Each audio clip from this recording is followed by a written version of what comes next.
Good evening. My name is Bobby Court, and I thank you for listening to my presentation on capital punishment. Capital punishment is quite a divisive topic in this country. On one side, we have those that believe that capital punishment should be reserved for criminals who commit the most heinous and atrocious crimes. And in order to pay for these crimes, they pay with their lives.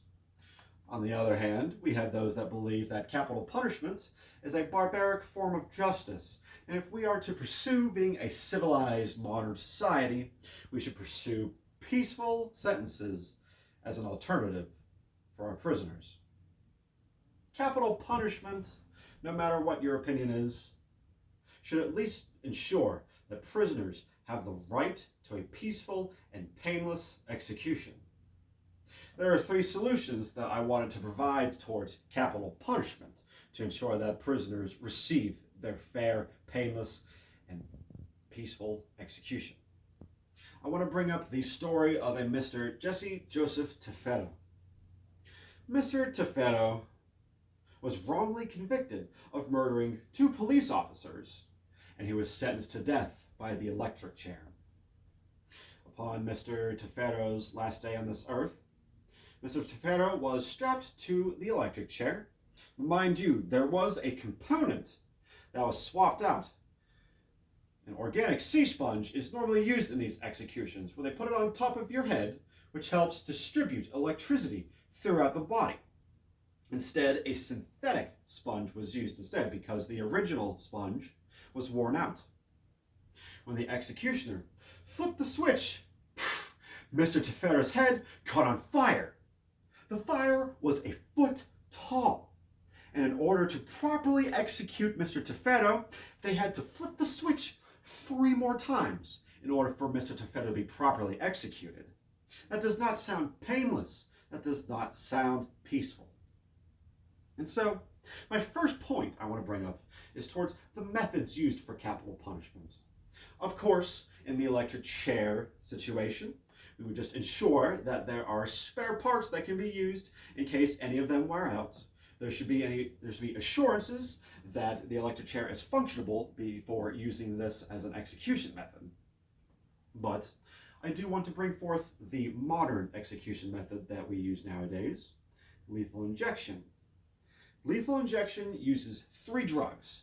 The first one knocks the prisoner unconscious so that they do not feel any pain. The second one paralyzes the body, and as a result, they are unable to breathe. The third drug induces cardiac arrest, which as a result kills the prisoner. We usually get these 3 drugs from countries that are within the European Union. However, in 2019, the European Union gathered together and released a regulation on anti-torture methods, in which these countries could not export any of these drugs to any country that are known to use these drugs for lethal injection. So as a result, these states had to go forth and find a new supplier. These new suppliers are different countries, but with more loose pharmacy regulations. And as a result, whenever these states receive these drugs, they are ineffective compared to the original. Whenever prisoners are executed with these ineffective drugs, they wake up during their execution and they feel the pain of having the other drugs being put in them. Some are quoted as saying that it felt like their insides were on fire.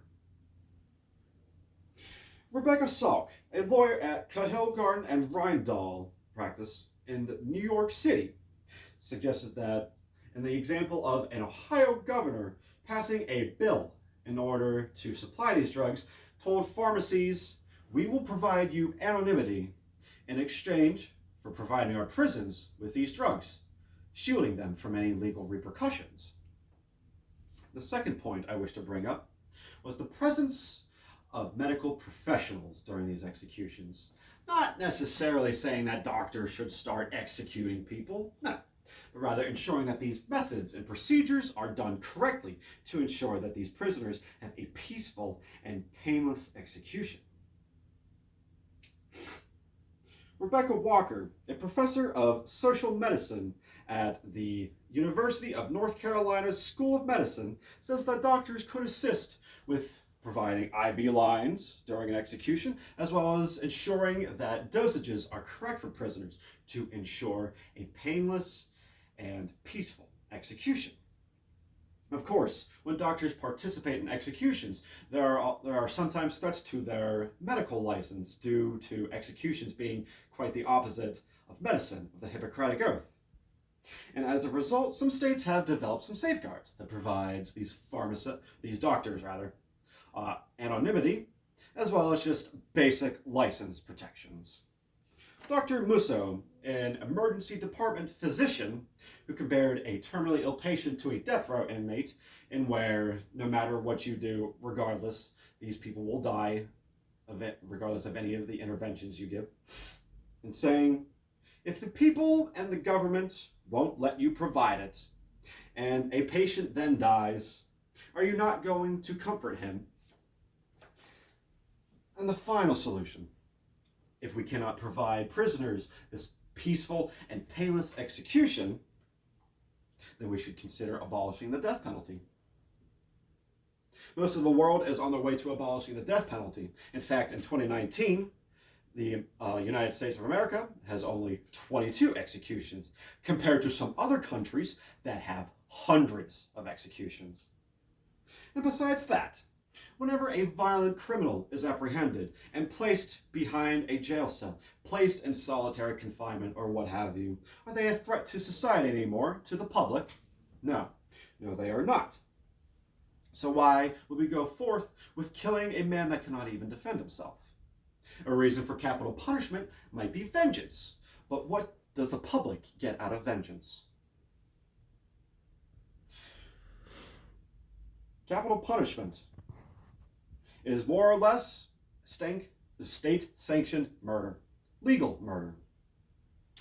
An LA police chief, Willie Williams, stated, "I am not convinced that capital punishment in and of itself is a deterrent to crime because most people don't think of the death penalty before they commit violent or capital crimes."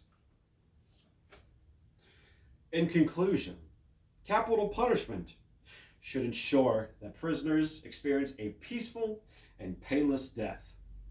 The methods that we use during capital punishment must be refined so they are 100% effective every time.